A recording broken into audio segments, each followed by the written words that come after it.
Okay, so what I thought I would do is show you a book that I received this morning. I ordered quite a lot of books. I've got, maybe 400 or 500 books. I've not read them all. I've not even close to read them all. Quite a lot of people say, wait a minute, you've got all those books but you've not read them. And I'm like, of course.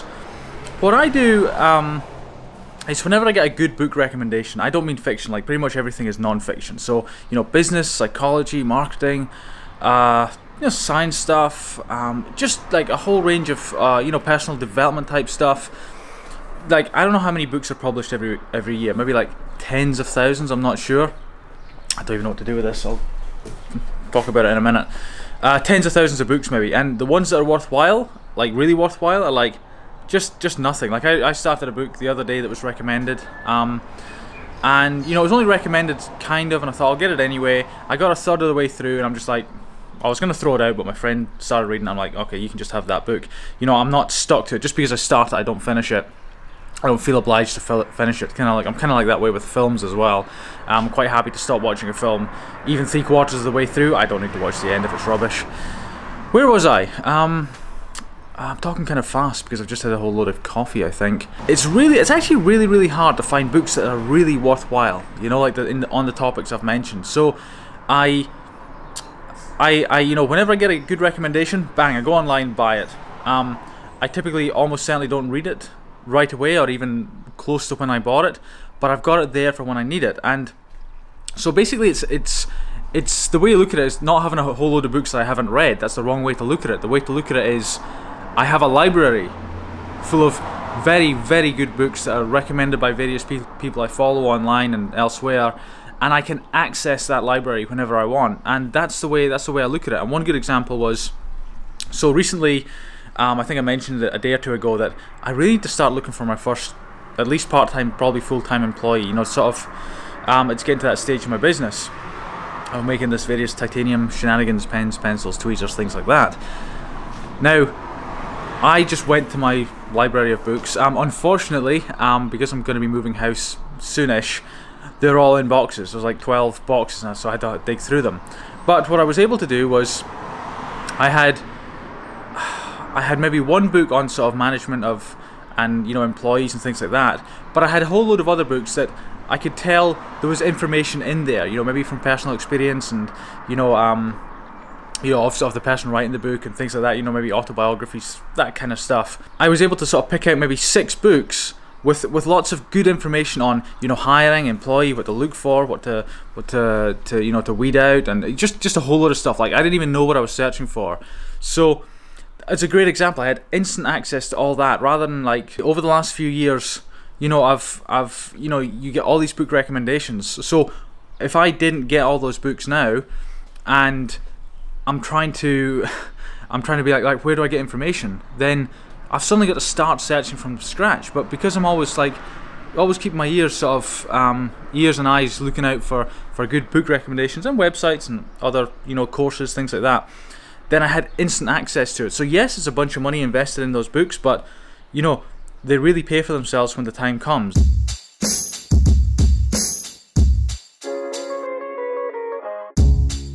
So this book is The Road to Character by David Brooks. Now, I will be honest, actually let's talk about what it's about. How would you like to be remembered? In our success-driven lives, we can overlook what gives existence true meaning. This astonishing bestseller will help you on a journey to discover who you really are and embrace a simple truth. And the truth is, in order to fulfill yourself, you must learn to forget yourself. Now, I don't know what that means, and it makes me extremely curious, so obviously that's a good thing they've written on the back of the book.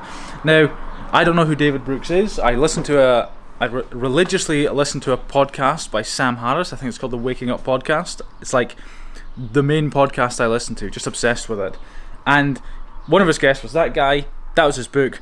I'm buying it. Like, there's no question. Like, I know without pretty much 100% certainty that is going to be a damn good book, just because of the hosts that the guests that Sam Harris has on his podcast, and the type of people he has, and obviously I would have listened to the podcast. My memory's not very good, so it's like I can't even remember much of what they talked about. But it's just like, well, I buy that book. Am I going to read it right now? Almost certainly not. I'm currently in the middle of another book, and so that's going to go on the shelf. Pool catalogs. Kind of exciting getting these, because it's like, oh, what could I buy? But trying to improve myself and go, not what can I buy, but what can I not buy? Like, only trying to get stuff when I need it, you know, like as I mentioned sort of in yesterday's. I left the water on. Look at this.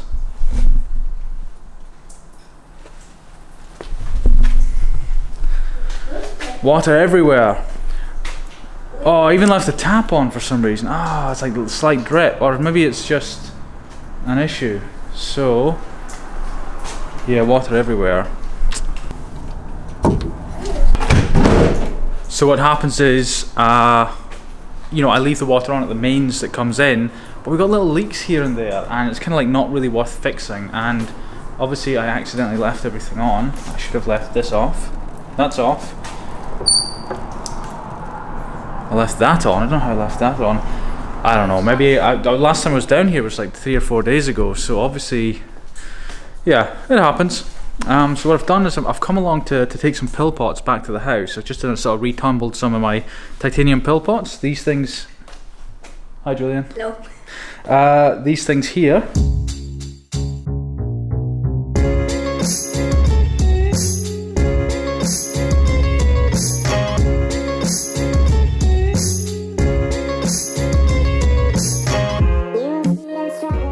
One of my little secrets that I've learned, painfully learned, is when I tumble stuff, I leave it soaking in water, because otherwise there's like, it gets dry, sort of, especially if it's in between processes, and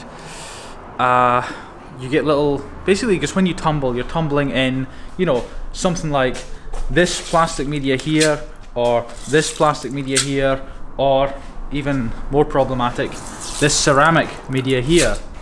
And so that ceramic media, you know, stuff comes off. It's like sandpaper essentially, but in water. And so it's nice and clear there, but once you finish tumbling, especially in this centrifugal tumbler, it's like it goes milky, and there's like, basically it's like clay, like a clay fluid. Basically there's grains suspended in it, and that gets into the threads, especially of the pill pots, pens and things like that. So that's like one of my little secrets that isn't really a secret because I'm telling you. But I thought I'd share it with you anyway. Actually, I was just about to leave, and 2 days ago, I think, I said to you, I was giving you lots of news, like the change of the company name from Kojin Industries to Magnus, and you know, the sanding machine I was making, and I got rid of another machine. I said I'm getting a new machine, and that I would tell you more about it later, and I will tell you more about it now. Now is later. This machine here is the centrifugal tumbler. So this is the machine that basically takes my raw titanium from a sort of raw CNC machine finish to sort of like a nicer, just feel good kind of thing. If you check out my website, which is now newly magnusx.com, and go to the store, you'll see the pictures of what I do if you're not familiar, and you'll see that it's just not simply raw machine metal. There's a real sort of pretty much proprietary finish to everything that I do. That's this machine that does it. Now there's also this machine which I bought, which is a vibratory tumbler, so that kind of vibrates and the media goes round. Now I did a video on that. Like, I thought this machine would sort of solve all my issues. I'd get a vibratory tumbler because I can put more in there, it's easier to work and all that, than these specific barrels with lids and having to lift them in and out of here all the time. But it turns out I just can't get the same finish on that as I can on that. Now, if you remember, 3-4 months ago, I went to the USA. I was taking titanium vegetable peelers, which I don't have any here. Basically, well, I've got cheese slicers. So this is the cheese slicer. I was basically taking some of these, as well, but mostly vegetable peelers for my machinist's Kickstarter project. I was having difficulty. I could only put one at a time in here, and I was having difficulty getting the finish within a reasonable time frame. It's going to take 300 or 400 hours. So I just went to the US, used the bigger version of this machine, or basically the company that has these machines sort of offered their services. They did it, you know, and spent a whole week doing it. But long story short, I still had to come back and still do 200 or 300 hours. It's a bit of an experience I'd rather forget. Anyway, the new machine is the bigger version of this, the next one up. So the next one up is actually 4 times the size. This is what they call a CPC 1000, which is, they call it 1000, but it means it's got 1 cubic foot of capacity. So each of these barrels is a quarter of a cubic foot, so 0.25 cubic feet. So you put 4 barrels in, you got a cubic foot. The next machine is, you know, maybe from here to here, about that high, a little bit deeper, I think. And instead of taking the whole barrel out, you actually just take the lid off and the barrels will tilt. So it's 4 times the size. It may not sound like much, but it's going to be a big. It's going to have a big effect. And basically, I need it. Like, I have no option but to get it.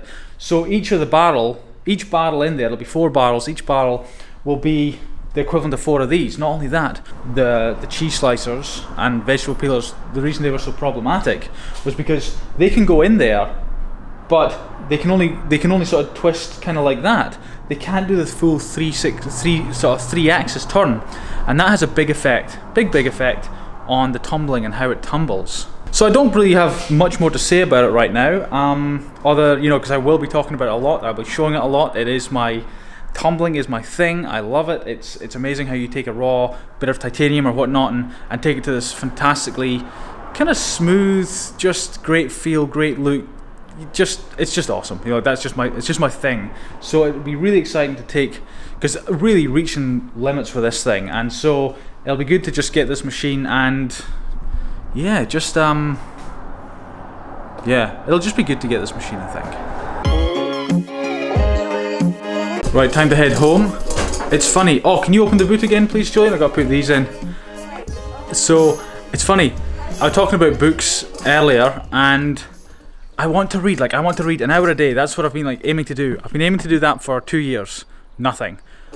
I'm learning to just accept that I'm a binge reader. I'm like a binge person. It's either all or nothing. I go all in for a while or nothing at all. So I haven't really read anything in a month, and now I've read like 3 books in 4 days. Yeah, just, I think you just got to accept your flaws, learn to live with them, work around them. It's a thought anyway.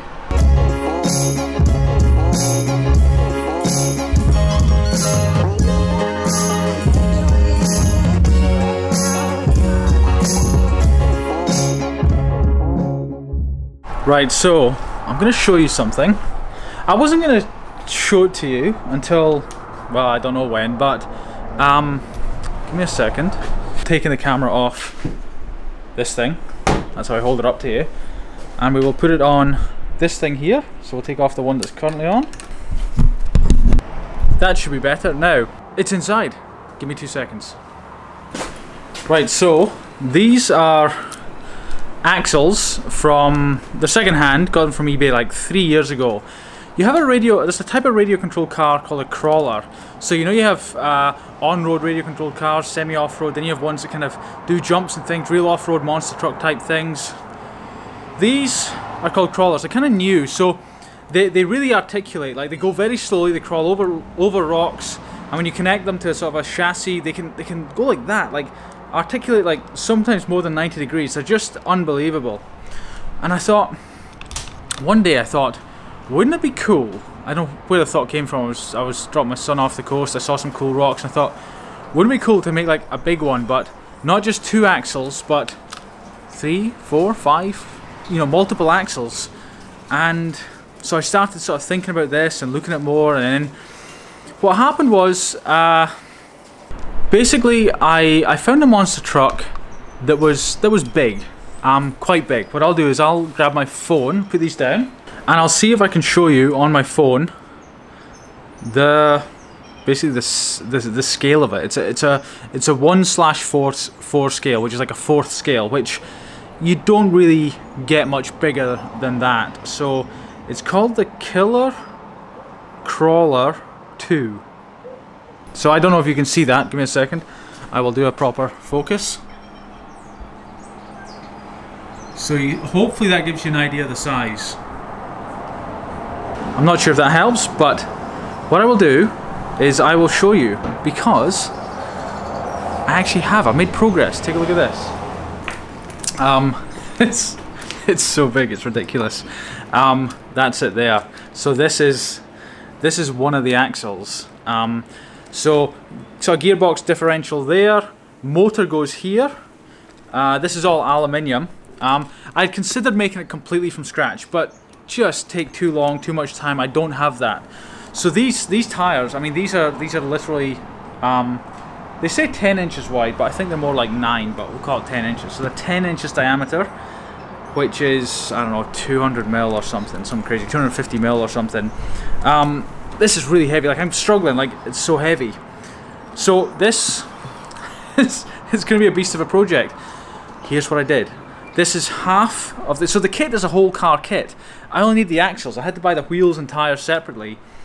So what I did was, I bought 4 full kits. They arrived a week or two ago, a few weeks ago, and like it costs so much, it's crazy. But I think it's going to be an awesome project. So I've got, I actually had to stop recording there because my son, you can come in, Julian, if you want. Do you want to hold this?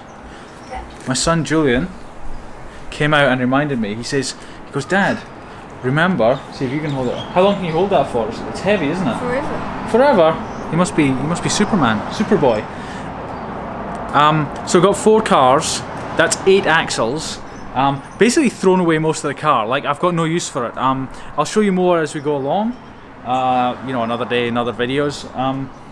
Now, what I thought was cool was oh yeah, what Julian was trying to remind me earlier is that I thought, wouldn't it be cool, instead, you bring it a bit closer, I thought, wouldn't it be cool if, though, because it's a bit kind of narrow and nimble, and I thought when it goes to be 8 of them, 8 axles long, it's going to look kind of narrow.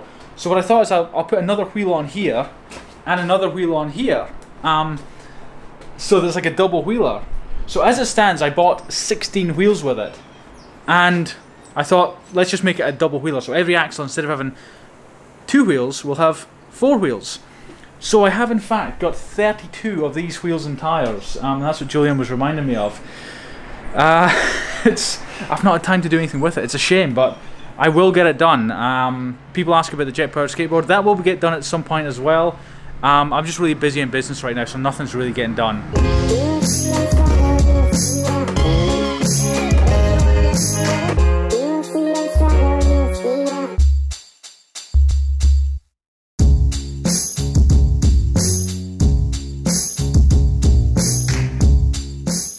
So yeah, I won't talk too much about it today. There's going to be multiple videos on it. It's going to be a long build because I initially thought it'd be easy to connect one axle to the next because you know, I thought, oh, it just needs to turn, but there's 3 axes of articulation. You've got kind of that, then you've got that, and then you've got that. It's way more difficult than I thought. So interestingly though, it's basically a monster truck. Like even though it's a crawler, I'd class it as a monster truck.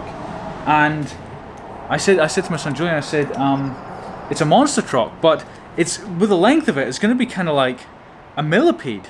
I said, Julian, what would be a good name for him? What did you say? Monsterpede. The Monsterpede. So that's what this project is called. It's called the Monsterpede. And what I thought I would do is every Monday do a video or do videos about it on Monday. And it would be Monsterpede Monday. Trying to get a bit more structure back to the channel. And yeah, so I'll leave it at that for today. I thought it was worth showing you, and you know, hopefully you stick around and see it getting built. But oh yeah, Julian's reminded me we've seen a good few places to go. You know, we've seen rocks on the beach, we've seen some good piles of stones that we drive past, and there's some unbelievable places. The idea is that, like, ultimately I want it to be able to do something crazy. Like, let's say maybe climb over a car. Like, it should be able to, like, the length of it, like from axle to axle, is going to be about 16 to 18 inches, which is what, 400 to 500 millimeters. The whole thing's going to be about 10 feet long, around about that, maybe a bit longer. Anything you can think of? Trying to figure out if there's anything more we can talk about with it. To be honest, I'm hugely excited about it. The problem is, we're going to be wasting a lot of money. Yeah. Investing money. He says we're going to be wasting a lot of money with a smile. A, it's not his money. B, I look at it as an investment, I really do. Let's get you back on the other tripod again. I look at it as an investment, I really do. It's a thing for life, it's a cool project, it's the kind of thing I would really want to do as a kid. It does mean like every axle needs its own motor, every axle needs at least one heavy duty servo, every axle needs a battery pack. It's gonna be interesting. We'll leave it at that. This is the book I've been reading today and yesterday by Andrew S. Grove, Only the Paranoid Survive. Now this Andrew S. Grove is the president and CEO of Intel Corporation. How to exploit the crisis points that challenge every company and career. There's so much about Intel, you know, people who make the basically chips in most computers, the microprocessor chips. There's so much I didn't know about them. It's unbelievable. One was that they used to be known for memory chips. That's all they did, like RAM and that kind of thing, like just for memory for computers. I only know them as a microprocessor company, but they had to completely change, and it's sort of fascinating that companies have to go through these sort of transformations. So they were known as a memory company, but they had to completely change sort of internally with their customers and stuff like that to basically be known as a completely different company, which is quite amazing when you read it anyway. I read one part, which I highlighted here, and it said, they were talking about three things, there were 3 points, 1, 2, and this was the third one. It said, 3, price for what the market will bear, price for volume, then work like the devil on your costs so that you can make money at that price.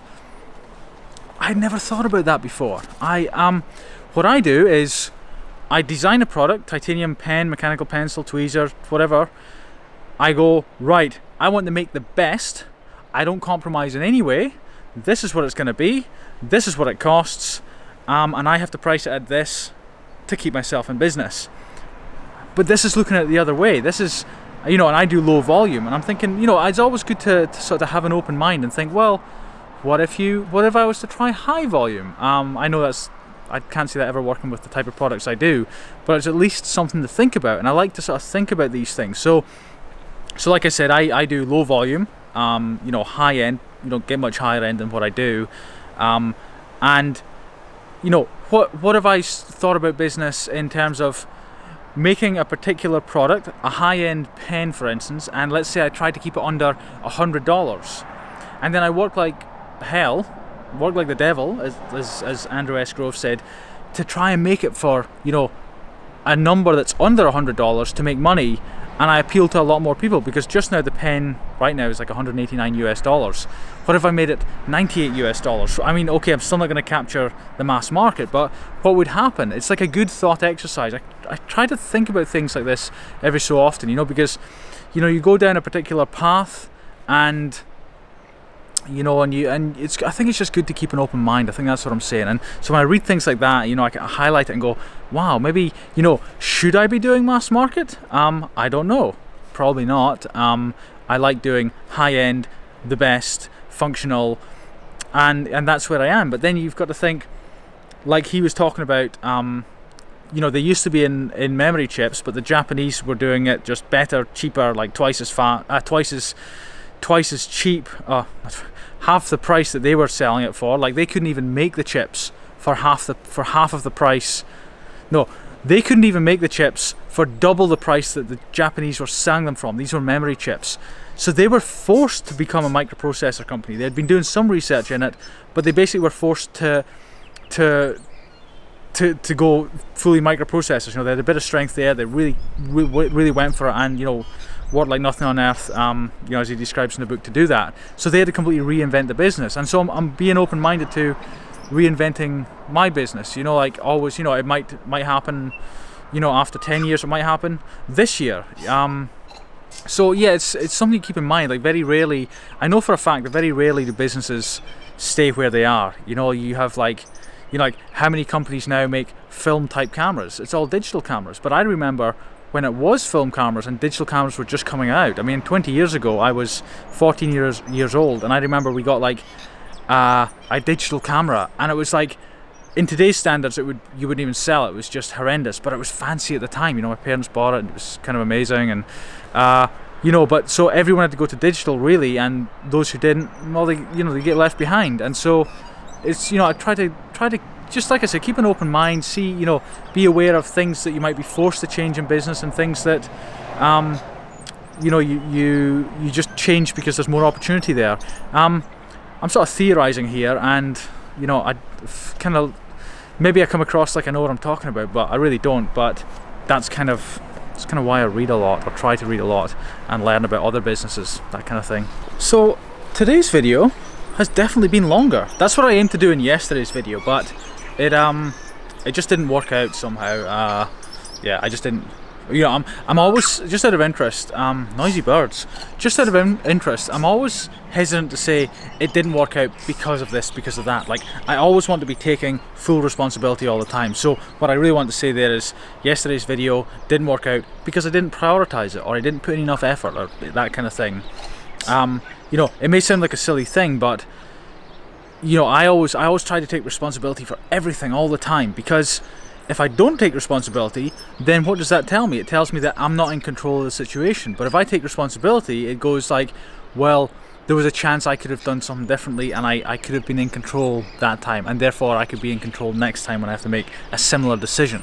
Does that make sense? That's the way I view it anyway. So I always try to take responsibility and own up for things being wrong or incorrect, and So like yesterday's video, I think, or the day before, I showed you me opening up like a box of ink refills, 1500 refills that came from Japan. Now, if I opened it and it was incorrect, and it was only 1400 refills, I would immediately go, right, what did I do wrong there? Like, what was, oh, that bird, you can hear those birds. I would take responsibility, and I would be like, right, what did I do wrong? Like, was that me? You know, was it, you know, I would check the order, I would see what I ordered. If I ordered the right thing, I would be like, okay, was there a miscommunication? Was there?